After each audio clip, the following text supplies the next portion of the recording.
Good morning. Happy Tuesday to everybody. July 9th. As we barrel through this summer, I swear it feels like the kids are going to be back in school way too soon, Alex. But here it is. It's the odd couple, the couple that you never knew that you needed, but yet here you are, and you can't live without us. It is Alma Richardson. It is Alex Dunlap. Good morning. Welcome to the Old Fashioned Show. And just want to say something real quick, Alex, before we get started, man. To all our folks out there in Houston, man, I hope everyone's out there is being safe. You know, I know Catches without power. I've got other people who's text me from that area, Alex, who don't have power. Trees are down everywhere. So I know you keep up with weather way more than me. But I just want to say be safe to all our Houston followers and listeners. Well, I was going to tell you earlier, Anwar. Yeah, great to be back on. I was going to tell you, Anwar, after your intro there, that's a little bit too soon to be talking about barreling through the summer after what happened yesterday with Hurricane Beryl. But dude, man, I could start telling probably Saturday.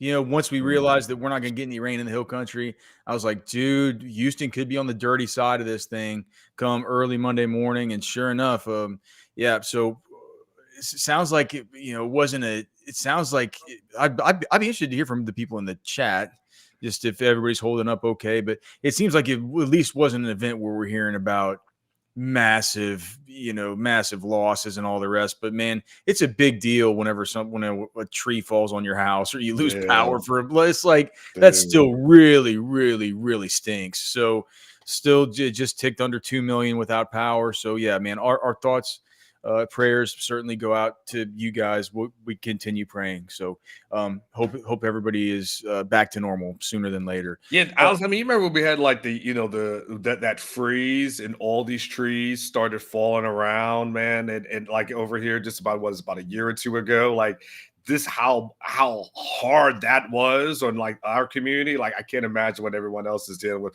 And if someone comes out and gives you an estimate, we can tell them no. Like these people like backed up for like weeks, you know. You're like, all right, 1,000 it is. Like, what am I going to do? Go out here with my chainsaw? Like, Alex, you would do that. Well, that's what I did do. I had to come immediately home. Like in between, it was that happened while I was either at the Senior Bowl or at the Combine, and so I got home to just what would have been $7,000 of tree work that I just had to take care of on my own. But did it over the course of a few weeks. I would say, man, if you guys have live oaks just one last thing, if you guys have live oaks that sustain damage, it's a little ray of sunshine right now is that we're out of oak wilt season as far as the height of the season for those beetles and stuff like that. But just remember, man, if you make cuts on those live oaks, don't allow some kind of fly-by-night arborist to come do it. Make sure that you have somebody reputable who's going to paint over their cuts, because you do not want to mess with oak wilt if you have those live oaks. All right, Anwar, a bunch to get to today. Yeah. We have Jason coming on at 9:30. 9:30. But between now and then, we just a little bit of recruiting discussion to continue with here as far as it relates to the offensive line. Because look, I don't know about you, but I think for me at least, and I think for a lot of the fans, what just happened with DeCorian Moore gave a preview of saying, "Oh my gosh, well, hopefully this can't happen with Mike Fasusi." You don't have to hope. I feel the same way. I feel the same exact way. And then there was a tweet last night with him doing the little eyeball emoji and talking about something happening on Friday. Like, Jason will give us the update there. It doesn't sound like that's a commitment looming, but it's something is going on here coming up this week with him. Again, we'll have Jason on to kind of talk through some of this and talk through some of the options that Texas might have. But he called it big news on Friday. But then he did. But Jason's like, I don't think it's a commitment. So I don't know what would be big, what's big in a Fasusi life, right? I mean, I'm not quite sure. That's some bait. What do you think? I mean, what do you think? Like, if you're teasing something being big news and you're Mike Fasusi, what other big news do you might? Don't tell me he's going to list the top 2. Is that gonna? Is that If we're doing that, if Friday rolls around and the big news is here's my top 2 or 3, just know this recruiting thing is going to get dragged out because this kid likes attention. Like Yep. I ain't trying to be disrespectful. I'm just trying to be an old man that says if that's what it is, then just know this thing will get dragged out because this is a kid who likes the attention and the spotlight. 95% of these guys like the attention, just Well, not that's all true of them too. really. Not all of them. Not all of them go about the headline grabbing in the same. It doesn't seem like Fasusi's been like that though, right? Whenever Hawkins comes on, he's always talks about what a down to earth kind of guy he is. You know, it's it was something that he talked about how, you know, he really liked the fact that he's sort of new to football. This is all kind of new to him and stuff. And so maybe now it's like, I was just looking over the Rivals top 250, the new Rivals 250, and just seeing him up to number 10 in the whole nation. He's probably starting to feel it. Probably starting to feel himself a little bit nowadays. Yeah. So with Fasusi though, it brings up the point. You know, we're on Fasusi watch now, and I don't know if we're still on Decorian Moore flip watch. I don't think we're anytime in the immediate future. So I'm not saying that that's completely over. I think that they're just to put a ribbon and bow on that Moore, since I'm kind of comparing these two. Mm-hmm. I mean, Texas is still in on Decorian Moore, right? They're still going to try.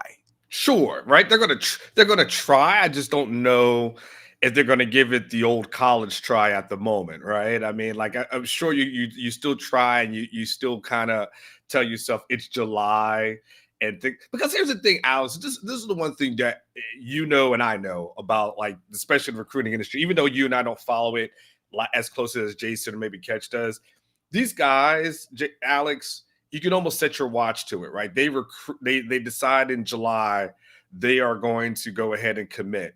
And then what happens when the season starts? All of a sudden, they're like, well, I still want to take some official visits. Like I haven't used up all my official visits. And so all of a sudden, football season happens, and this kid who's committed mysteriously now decides he wants to take officials, even though I am still committed to said school. Like it's almost like they can't not have some sort of spotlight anymore in some way. So no matter what, watch, we'll see what happens, but you'll see that I guarantee, like, yeah, Moore will be committed.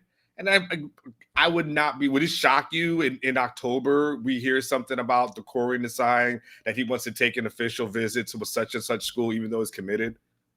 Well, now it wouldn't. I mean, nothing was surprised. I was surprised he went to Oregon, man. And it's like Rashad Samples, whatever, dude. I mean, gosh, is he good? He's so good. I can't believe how good he is. You know what someone told me about Samples? They said this is a direct quote. They said, I don't know if he can coach a dead man in a Western, but I sure know he can recruit. coach a dead man in a Western. But he said, but I know the man can recruit. I was like, well, that's pretty damn good. I was gonna say I don't exactly understand what the saying means, but I don't understand what a lot of those old sayings mean. You know, like in the Westerns when the guys like die, they get shot and like pew, pew, and then they die. Well, like I think, and they just lie there. I think that's what he means. You just being a dead man. He can't even teach some dude to lie they're dead. He said, I don't know if he can do that, but I know he can recruit. Right. No, dude, for sure. What is he? So he's the assistant head coach and running backs coach, right? I think that's right. Mm-hmm. And if you're gonna have somebody on staff who's just an ace kind of recruiter, man, you give him that kind of elevated title, but make him the running backs coach. I've always said with the running backs, like if you're a good running back, you kind of see the hole and you dash through it. You make a guy miss. You've been consistent with that. Yeah. Anyway, the reason I bring it up is because I put a column up on Orange Bloods where I'm like, dude, I know this feels like cope, and it kind of is. Whenever you lose the top receiver in the nation, you're gonna cope a little bit. Like if it's a little bit, but like coping with the Jamie French. It's not bad, Mm-hmm. Cope for as far as Pettijohn coping with like a Madden for Fariamo. The kid from California. I'm not sure if you've watched this huddle on where like he's good. He's You talking really about? Are you good. talking Mills or who you talking about? Which one? No, Mad for Pettyjean. It's like I'm talking about. Oh, okay. So there's the cope for Decorian Moore. Let me ask you this: if I think that Catch and I talked about this, maybe no, you were there too, but I forgot what you said. If somebody puts a gun to your head and says you can have Decorian Moore or you can have Jamie French and Khalil Lockett, which would you take? Oh, I mean, I take the two, right? That's like fantasy football when someone offers you a good 2-for-1 trade, and you tell yourself, okay, this one guy is giving me 18, but this if I get these two guys together, I can maybe get like 24. So now, you know what I'm saying? Like you got to start doing that math in your head. So yeah, absolutely. You want to stack that room. I agree. I mean, it's at least it's real hard for me, right? I think it's like it's a perfectly reasonable thing to ask, and so I do think that. And the more I watch with Jamie French, and the more that I hear, like Cody has talked about how he thinks he's underrated after seeing him live and all the rest. So it feels like with Decorian Moore, you can at least cope a little bit and say, French is still out there. There's the opportunity of still French and Lockett still out there. With Riley Pettyjean, I watched this Madden Faraimo kid from California who we've heard through the back channels on War that Nansen actually covets.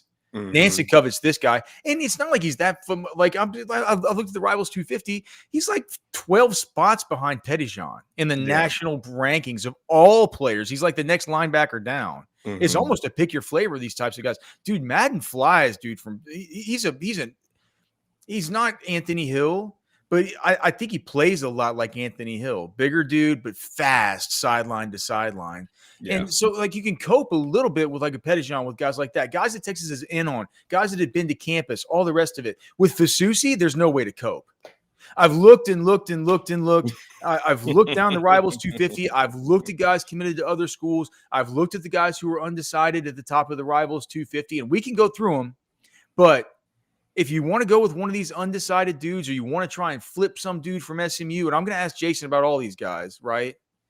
But it seems to me there's maybe one guy, if we take Ty Haywood out of the discussion, that not only is somebody that Texas has offered, but somebody that at least has visited Texas, not in an official visit, but in an unofficial capacity prior to all of this, who doesn't seem like he's way too in with all these other schools, and one who fits the profile that Herb Hand looks for, which is these dudes that are these 315 pound guys, right? Yeah. Because and somebody who's a tackle, right? So you look at all those things. There's one guy, and I'll just tell you right off the bat who it would be, and I'm not even sure what Texas's standing is with this player. But I was looking at him earlier. Let me scroll down here to the Texas offers, and it was Juan Gaston from Atlanta, Georgia, Westlake, Atlanta, Georgia. He's been to Texas at least. He has a Texas offer. The other one that Jason mentioned that I'll be interested to hear you talk about would be and again, we're not saying that Fasusi's not coming to Texas, right? But after DK Moore, we got to. What if he doesn't? Right? What if he doesn't? The other one is your guy Nick Brooks from Cedar Rapids that weighs 400 pounds. Because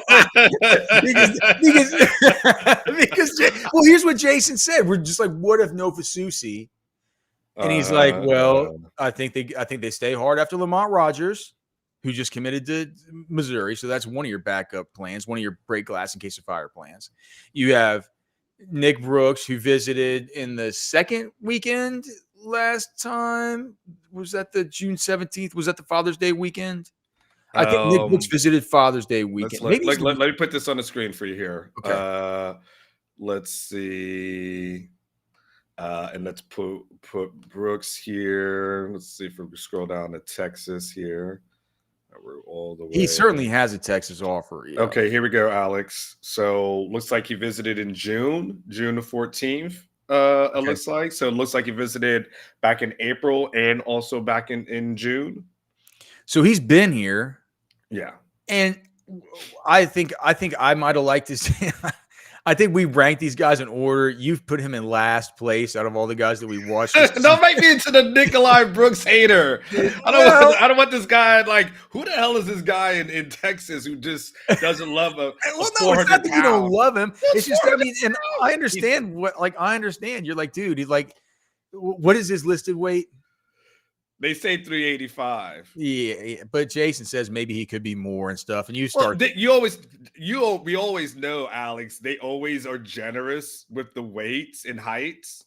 So we always know, like, so they always add a few more inches for some guys and make them taller or give them a little bit more. So in this case, they shed a few for him just to make it a little bit better. Dude's like 400 though. because, well, but I think that's right on more. I think that, so you're saying that generally they do whatever they can to boost them, right? Yes, But yes. you're not going to boost a 385 guy to 400. It's like you're going to bring that down because that's what boosts them. That's what you're saying, right? Yeah. Yes. Oh, yeah, totally. So then I'm factoring in that he probably weighs 4 in order to boost him the same way a 5'11" guy is listed at 6'1". And here's the thing: whenever you watch Nick Brooks's tape, we've watched it, we've brought it on during the show, we've sat here and we've commented on it during the show, and what you can say is he moves. Here's the one thing: you have to always qualify it by saying for his size. Mm-hmm. He's a for his size guy. Cam Williams is not a for his size guy. Cam Williams simply moves well, right? Nick Brooks moves well for his size. He's certainly a for his size qualifier type of player. This other guy, Juan Gaston, I've watched him. He's listed as 6'7", 345 pounds, Westlake, Georgia. It looks, I mean, he's been to Texas. Mm-hmm. You see these there's no future cast that's been put in for him. There's a fan future cast, but Jason says that those don't mean a thing, right? Sure, those don't mean much. He's got a bunch of good offers. He didn't, whenever I looked at I'm not sure he took any official visits this June, but he did come and visit Texas unofficially, I believe at some point last year when I was looking at his recruiting timeline on Rivals. So he's been to Texas. He's had a Texas offer. And it looks like he did officially visit. Okay, so his official visits it looks like he went to Oregon and he went to Tennessee. So, and a May 31st official visit to Georgia. Yes. So, I mean, so he's taken some official visits. I didn't see that earlier. Yeah, Georgia on the 31st, Texas on the 3rd of June as well is what's down for some of his visits. Oh, was it? Oh, but was it Texas this year? I might have messed that up. I'm sorry. You're right. No. You didn't mess it up. Well, he took an unofficial in 2023, Alex, of last year. Okay, 2023. Because I'm looking at Rivals, and now I'm just looking over. Now I'm going to check on 24/7 and see too if these line up because it's a little bit confusing there. They have Texas right up at the top of that timeline, but it says 2023. What official visits do you show for in 2024? The only official visit that they have down here is Georgia on the 31st of May, according to Rivals. Everything else that I'm seeing seems to be unofficials. Okay, so all right, 24/7. I have his page pulled up here. So 24/7, he took one to Tennessee and one to Oregon too. Okay. So we'll do. I guess we'll tell Jason to go ahead and get that updated. I'm not sure that's his job. But it's all right. The Tennessee and Oregon's riders, it's up to them to update that. Yeah. Well, let's make sure and hold our breath on that one, Anwar, for sure. So there's that guy, right? And then because if you look at the rest of the Rivals 250, and if you just kind of go through them, and you start to. All right, so Fasusi, as we said, right at the very top, right at the very top.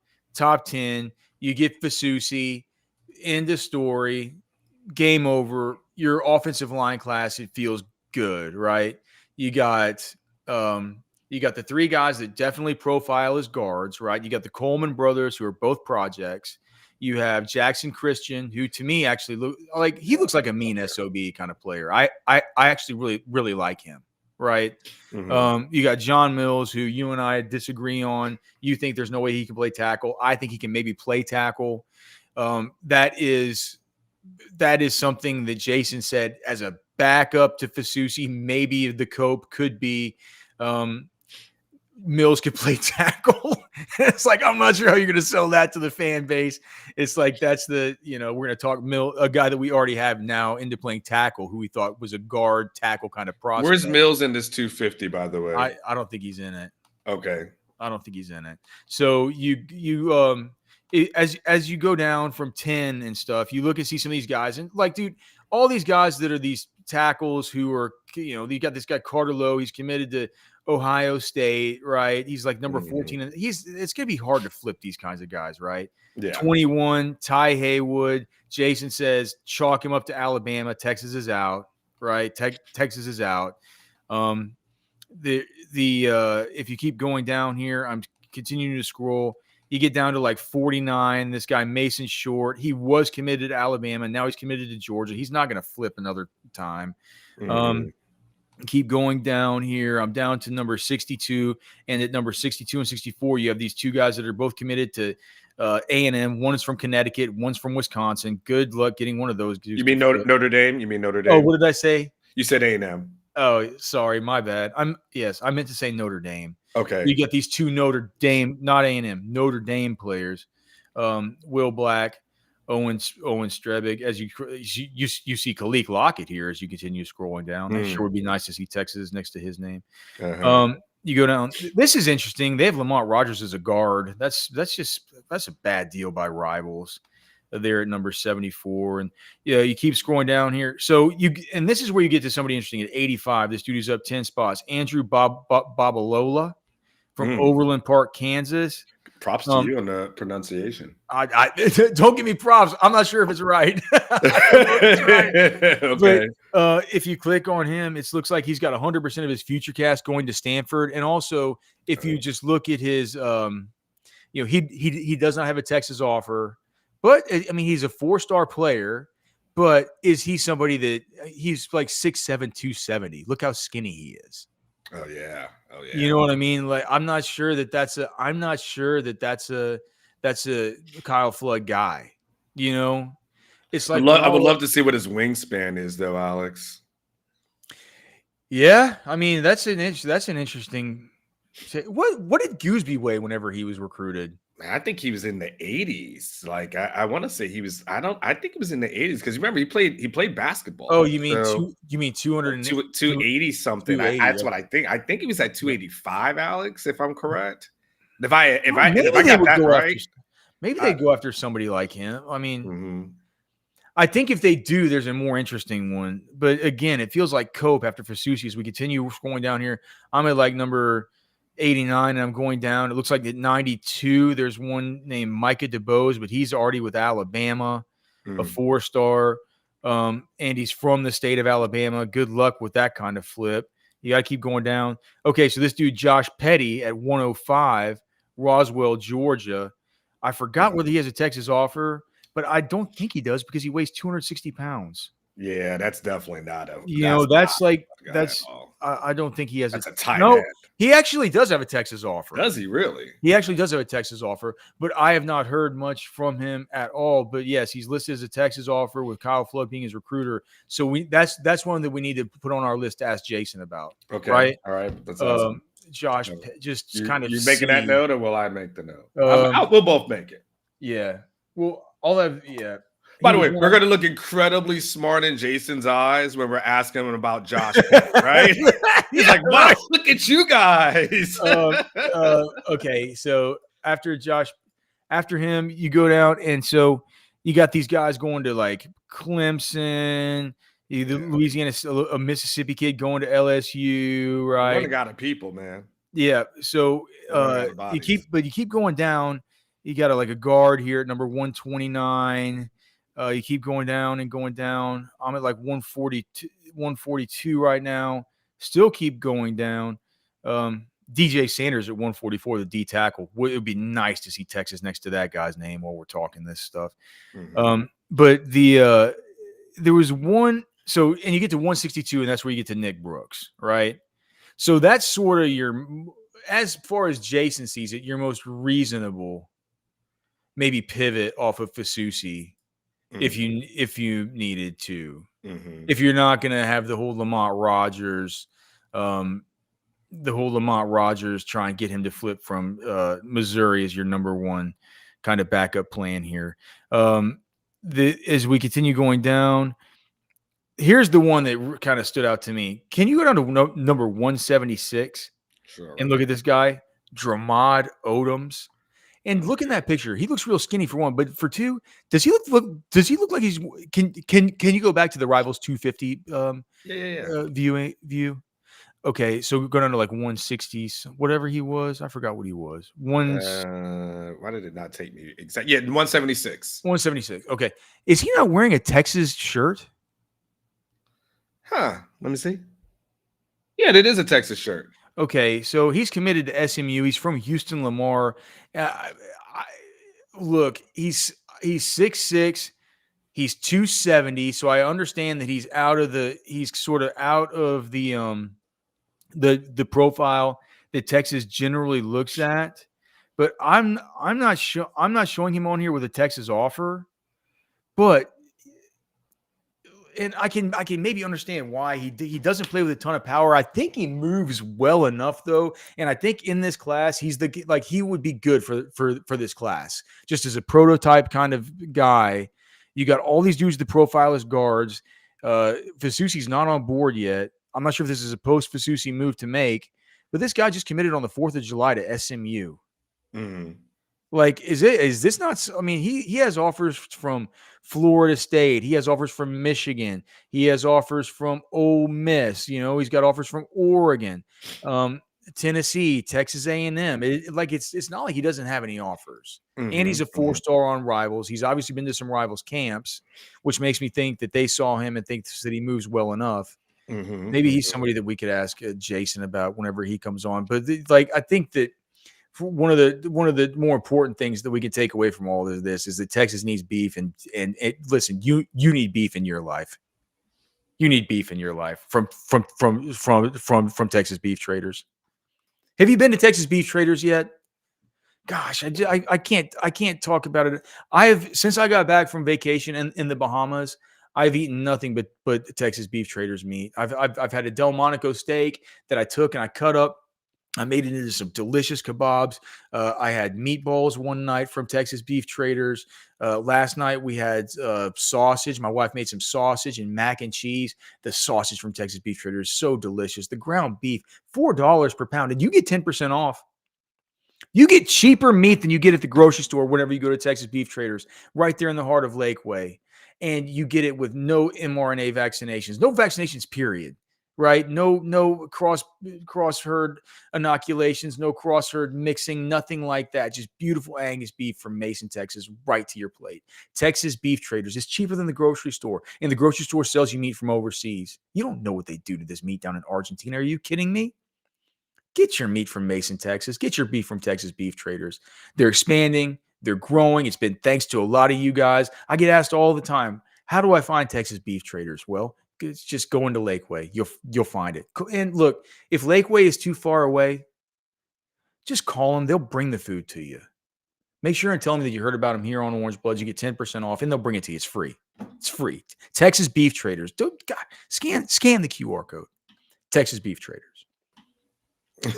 All right. And after you do that, go ahead and buy yourself a house. Listen, guys, it is June. All right. School is about to get started up soon. You're thinking to yourself, all right, it's about time to make this move. The kids are graduated. You already had the graduation ceremony. Get ready to pack up, send them off to college. And you're thinking to myself, what are you going to do with this big ass house? go ahead and take care of Eric Sells Homes DFW. He'll help you out. He'll take care of you. He'll make sure you don't get taken advantage of when you're looking to buy a home, looking to sell a home. I have been in Dallas, I don't know how many weeks. I've been thinking to myself, maybe this is where I need to be. I'm going to call my main man, Eric Sells Homes DFW. Do the same, Eric Sells Homes DFW. One more time, check him out, El Presidente himself, Eric Sells Homes DFW. Alex, come on back in. And no, wait, let me do the Eric Sells Homes, take him off. And it's time to bring in Jason. Does Jason need the music or not? But I don't think Jason needs the music, but let's do this. Your bet on what hat Jason is wearing. Is he got the Rivals hat on, the Steelers hat on, an Adidas hat? It maybe Yankees. I don't know how they're doing this summer. I'm gonna go with the. He's backstage a little bit, but he's hiding his hat. I'm gonna say blue Adidas. What do you say? I'm gonna go with I'm gonna agree with you, Adidas. Okay. Before we get to that, let's go ahead and keep the suspense going. And let's hear quickly from our friends at Specs. Whenever we come back, you're gonna find out what color Jason's hat is. Specs same-day delivery can save the day with our Specs app or online shopping. From world-class wines to hard-to-find spirits and craft beers to gourmet foods, delicious snacks, and spectacular sweets. It's Specs. Cheers to savings. Got it. Boom. I looked all over my desk and around to see if I had a different hat I could switch to. So you both wrong, damn it. All right, there he is, Jason Sukamel, managing editor. What are you, managing editor of the? I don't even know what my title is. Do any of us know what our titles are I at this don't know what moment? mine is. Old man, grandfather, whatever. Yeah. So, by the way, Jason, are you going to SEC Media Days next week, or are you manning the fort back I think I'm home? manning the fort back here, which I'm perfectly fine with. So. Okay. Yeah, it's just I wasn't sure if you were heading in for Look, that. if they were to give me a free hotel, I was like, hey, I'll go up there and hang out. I don't know that I'm really needed up there, but hey, I'll go get away from wife and kids for a few days. But no, I think I'm stuck here at the house, man. Well, it's a good reminder to everybody here on the YouTubes, man. Make sure and stick around. We're going to put a lot of effort into bringing some good content from there at the SEC Media Days here on the channel next week. So make sure and stick around for all that. In the meantime, a lot of fallout from the news of Dakorien Moore and what it got me and really, Jason, before we even get into all of that, I just had a column today where I'm like, dude, it felt like if the losses of the weekend felt like bigger than they were, I feel like because of Dakorien Moore. It was like the other ones were kind of expected, right? No, well, Lamont Rogers was somewhat expected. Riley Pettijohn certainly wasn't expected until 2 weeks ago when we were in Jacksonville, and he kind of told us, he did tell us, hey, it's not going to be Texas. So, but for the last 4 months, everybody's had that one predicted to go Texas's way. So I wouldn't say that one was really unexpected until very recently. So, but the Dakorien Moore one was I guess the bigger shocker of the two for sure. Yeah, but as far as but like the Cade Phillips, like we knew that was happening. As far as coming down into it, the stuff. I mean, we knew Pettijohn was like it had been recent news, but we kind of knew it. In aggregate, it felt worse than just losing the Dakorien Moore because fans just had all this stuff all at once, hit them all at once. And there's this super chat on more that maybe we can get to before we get to two super chats actually. Oh, we do? Gosh. Okay, so one from Jay Lee. He says, forget about everyone trying to convince us things will be fine in the end. If both you had to bet right now on where we end nationally with this class. So, Jay, I think now that we have Jason, it's better that he can answer this one too. What do you think? I was asked this in my Q&A that I posted on Orange Bloods last night, and will this be a top 5 class? I'm having a hard time saying it will for what would be the 4th straight class. I can make a case where it'll be another top 5 class, but I feel like that's me playing to the audience a little bit, being a bit of a homer. I mean, those were big misses last week. Okay. I mean, you got 1 5-star in DeCorian. Riley Pettijohn may wind up being a 5-star, and he's going to Ohio State. Lamont Rogers is a highly ranked guy going to Missouri. I mean, some of those could change. Yeah, you can count on flips, but that's not the position you want to be in. I mean, I think this will still be a good class. It's still a pretty good class right now. They've got to close on guys like Fasusi and Michael Terry and some of these other guys that they're not sure things by any means. Jamie French, Kalik Lockett. I've said this class to me will probably be around top 10-ish. I mean, yes, could it be top 5? Absolutely. We've seen that this staff can flip guys and can pull some tricks out late in the process. But right now, it's not shaping up to be another top 5 class. I mean, Texas right now is 32nd in the team recruiting rankings. Okay. And I mean, I get it. It's mid-July or early July. I mean, there's a long way to go, but things aren't trending in the best direction. I'm not saying hit the panic button, but I also want to be objective, and I'm not going to sit and say, "Oh, everything's fine. Don't worry. Everything's fine. This is right where Texas wants to be." No, there have been some misses. So to answer Jay's question, I don't think top 5 is where I'd predict it right now. I would say probably around that top 10. I mean, maybe 8 to 12-ish range, but there are a lot of variables that can go into that. I mean, recruiting rankings can change. Some guys get moved up to 5 stars. Some guys fall out of 5-star rankings. So a lot of variables that go into that. But as it's shaping up right now, probably a little bit lower than what we've seen the last couple of years. And then there's this other one, Jason Hablinski. I'm guessing that's Jay Hablinski from the message boards. It would be a big better read, right? If not. Thanks for the $9.99, Jay. All right, so he says we seem to be making excuses for Sark this cycle with everything going for Texas in 2024. This class is average at best. No excuse for this. I think Sark has hired development over recruiters. So he says I think Sark has hired developmental coaches. Right. He's talking about like the Kellys and the Chris Jacksons of the world. So what do you think of that? It's hard to disagree, man. Again, I don't want to yell fire in a crowded theater and tell everybody to pound their panic buttons. But I mean, everything he says is legitimate. It does feel like, anytime Texas misses on someone, the first go-to is, don't worry, we'll flip him. Yeah, that's right. Doesn't matter in July. We'll flip him in November and December. Well, that's possible, but that's not where you want to be. You're telling me you wouldn't rather have DeCorian Moore and Riley Pettijohn committed to Texas right now than Oregon, Ohio State, and telling the world, hey, I love it here and come with me, come recruit, have those guys recruiting other players to Texas. I mean, it does feel like a bit of excuse making. And I get it. Sark's earned the benefit of the doubt. The staff's earned the benefit of the doubt. But anytime I hear, it's not a big deal, DeCorian Moore committed to Oregon, big deal. We'll flip him later. No, it's a big deal. When you miss on DeCorian Moore, everything Texas has going for it in this class, going to the SEC, coming off of a big season last season, one play away for playing for a national championship, all the recruiting tools Texas has, including NIL opportunities. Yeah, no excuses. I mean, in the development over recruiters, there's probably some truth to that. I mean, Almar, you interviewed Chris Jackson, and he said, hey, that last cycle, he didn't have the relationships with guys. Yeah. Well, he does this year, and he just missed on DeCorian Moore. There's a lot of reasons DeCorian went to Oregon, but, relationships were a part of that. So Kenny Baker didn't really have any recruiting chops, not at a place like Texas. So, there's some truth to what Jason is saying.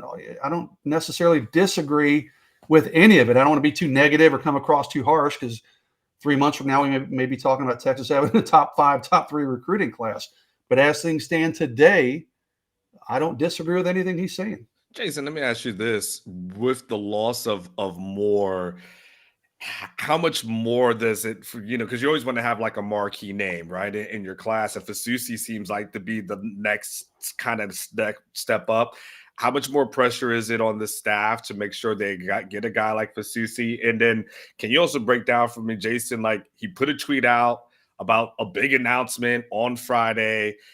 I don't know what that means, but because I'm not 17 years old, so I'm too old to decode any of these things. So what does that mean? But I also just because Alice and I looked at the list. It seems like once you get past Fasusi, there's not a whole lot left that as far as this class is concerned. So how much more added pressure is it on the staff to get a guy like Fasusi? A ton. in terms of in-state talent, yeah, you're right. I mean, listen, you miss on DeCorian Moore, you miss on Riley Pettijohn. If you miss on Michael Fasusi, and I've said this even before DeCorian Moore committed to Oregon, I was like, that's a huge miss. I have said, I said it yesterday, I think Fasusi is more important than DeCorian Moore. And I'm not saying that because DeCorian went to Oregon. I've said that for a couple of months just because I don't really worry about Texas at receiver. Okay. They've got young talent. They can bring guys in from the portal. They're going to recruit other good receivers. But offensive linemen like Fasusi, those dudes are a dime a dozen, man. He could come in. You know, they got Trevor Gooseby. Looks like he's waiting in the wings, but Fasusi could come in and be a 2-3 year starter for you and be a high NFL draft pick. And guys like that don't grow on trees. I think he's head and shoulders above any other offensive lineman in the state, and it's a deep offensive line class in the state. So how much pressure is it on Moore? It's a ton of pressure, man. Like all that NIL money you put on DeCorian Moore, I don't know if you don't just transfer it all to Michael Fasusi and say, all right, dude, you know, whatever it takes to get you here. But yeah. Oklahoma and A&M are not going away in that race.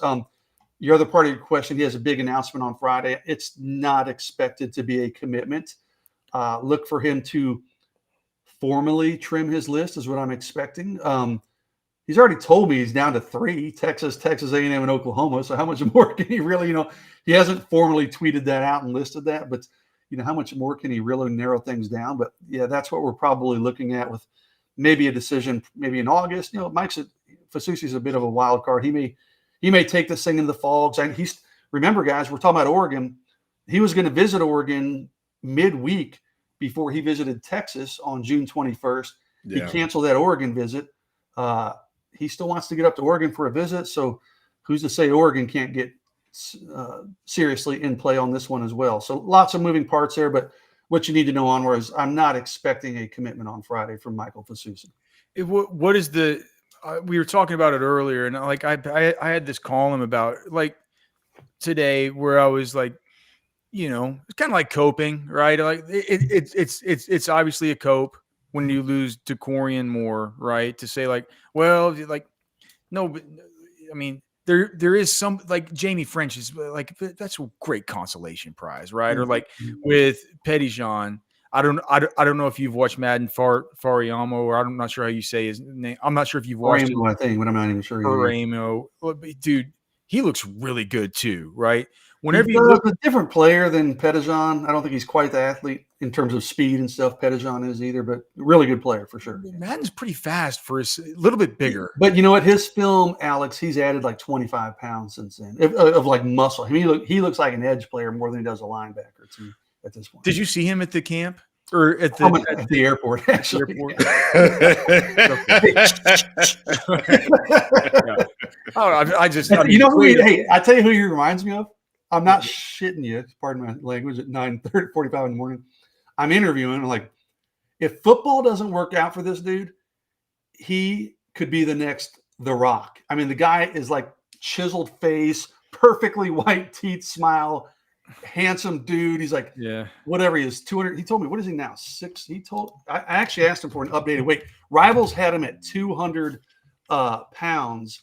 And I hit him up. I was like, dude, I know that's not right. He goes, no, I'm 232 pounds now. So he's put on quite a bit of weight. So, I mean, he's just a big physical presence. And quite frankly, at the risk of sounding like a super creeper on more, just a good looking kid, man. That dude he might have a movie future in front of him if football doesn't work out. So let me just ask you about, like this could be like a deep cut. Onwar is going to ask you about one that we said we were going to write down. I forgot his name already. Onwar, I'm not sure. Okay. Josh Petty. Yeah. Do you know anything about Josh Petty? No. Okay, so was it Draymond Odoms? Was that the one we were talking about? How about those are guys that Texas has offered, but I mean Petty they've offered, but that's not anybody that's on. Well, Petty they've offered, but he's not really on Texas's radar. And he only weighs 260. I'm not sure if that's accurate. I don't know a whole lot about him because Texas hasn't really recruited other than a courtesy offer. But yeah, he is listed at 260. You're right. So. Do you know anything about this other guy who visited last year, but not this year for an official visit? And his name is Juan Gaston. Gaston. There was talk about him coming for an official visit. listen, if they didn't come in for an official visit in June, either they're not feeling Texas or Texas isn't really feeling them. Nick Brooks out of Cedar Rapids, that mammoth, whatever he is, 6'8", 380-pound dude, what's he officially listed at here? Let me see. 6'8", 385.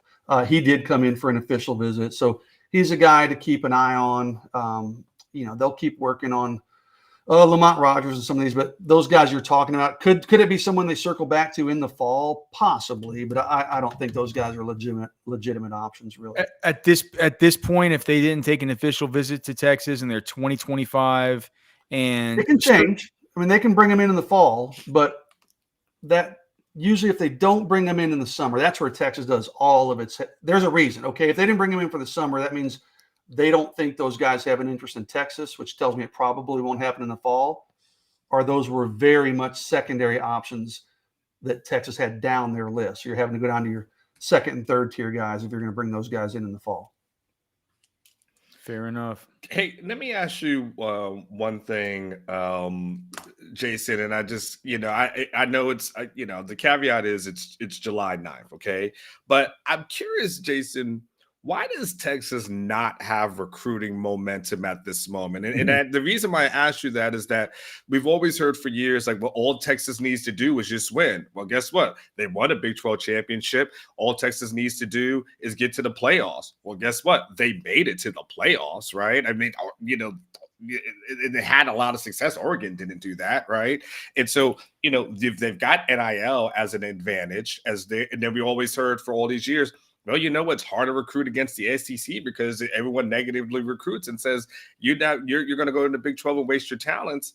Texas is in the SEC. It seems like all the things that we said Texas would need and was lacking in order to have some sort of recruiting explosion, they actually have in their favor so why is it that as of July 9th, none of that seems to be translating? The simple answer, Onward, I don't know. I can't put my finger on it. I'm kind of flabbergasted at how's that for a word? Huh? I just pulled that out. Flabbergasted. That's a cockamamie word, huh, Alex? Yes. I'm a bit flabbergasted at the lack of momentum. I mean, you're right. Listen, you've laughed at me for years for saying, hey, if Texas could just win some games, yes, the recruits will be beating down the door. They won games last year. They're going to the SEC. Texas has NIL opportunities that are better than most schools. Maybe not Oregon, other schools can match and be competitive, but Texas is better than 90-95% of the schools out there, right? So why is A&M recruiting at a higher level than Texas? You can make a case. Oklahoma is to a certain degree as well. Oklahoma. So I think it's different for each prospect. I don't know if, as a whole, if guys are just wanting to see, okay, was that a flash in the pan? Can Texas be competitive in the SEC? Or was that a one-year wonder that they did it in the Big 12? I don't know if that's part of it. I don't know if there's just something not clicking with the staff. This staff traditionally doesn't push super hard for early commitments.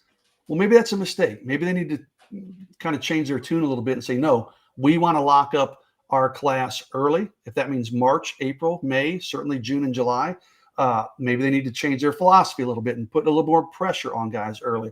The other side of that, I think a lot of it listen, it's a weird world we're talking about now. I mean, NIL can change things in a minute, right? Yeah.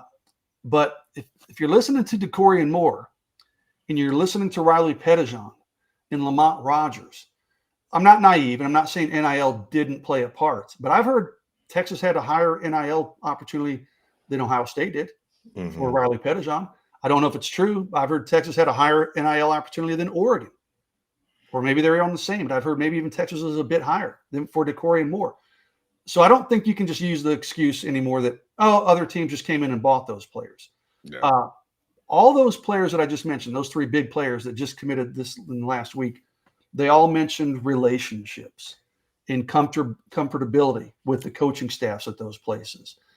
Development, which Texas has development. I mean, they just had, great success in the NFL draft. But, relationships still matter, man, when it's kind of, okay, everything else is pretty even. Some guys maybe look at academics as a tipping point. Some guys maybe look at staying close to home when things are even among three schools. Some guys look at, hey, these schools are pretty even. You know what? I just feel more comfortable. I can talk to this guy. I can relate to him better. Relationships were cited by all three of those guys. So I don't know if Texas is just not connecting with guys in this cycle for whatever reason presently. But I don't have a great answer for you because I'm as lost as you are. I'm as shocked as you are to see Texas struggling the way it is currently. And listen, I mean, Texas got 2 really good commitments last week. They're still in play for a lot of good players, guys we've mentioned. So it's not like the wheels have fallen off. And if Texas goes out and dominates the SEC, that'll give them another shot in the arm. So I don't want to come across as overly negative in my time here with you guys, but we can't also just stick our head in the sand and say, oh, no, everything's fine. This is exactly where you want things to be. But as far as why it's not just to the moon, I don't really have a good answer. It's kind of hard to figure out. Jason, Anwar's up against. I'll let you wrap it up, Alex. Yeah, I got it right here. Yeah, no, you can wrap it up. Out. Jason, you appreciate this. I'm in Dallas. My kid's at a SMU soccer camp. We've been here since Saturday. So nice campus, by the way. It is beautiful campus. Beautiful. I don't think I could ever afford to send my kid here. No, but yeah, you better get a scholarship for that. You better be like Airbnb at your house, brother. It feels like you haven't been home in like 2 months. I literally should have done it, and I should have been able to pay my mortgage for the rest of the year at this point because I literally haven't been home since June. So, but we're wrapping it. They're wrapping up at 10 o'clock, so I got to go check him out his dorm. So I'm gonna let Alex wrap you guys up. Cool. All right, so Jason, just one quick thing here before I get you out and take this thing out. Do you have any thoughts on this super chat from Jay Lee? He's saying, I still think part of the issue is all this new joining the Texas team and culture fit focus as opposed to just making it about the kid. Does that mean does that ring true? They are selling the culture, okay, and being a fit. I don't think that's a negative. I've only heard it discussed as a positive, but hell, maybe Jay Lee's onto something because I can't figure out what else it might be.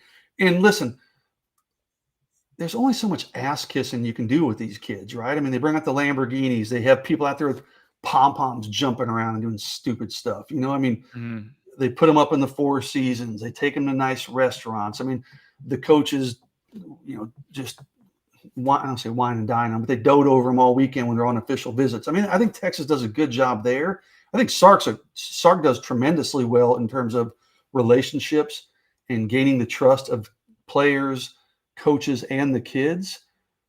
I don't know. Is it the support staff maybe isn't connecting as much? Is it the position coaches maybe aren't connecting as much? I don't know. But, I'm not going to say Jay's wrong, but I've only heard people talk positively about the culture.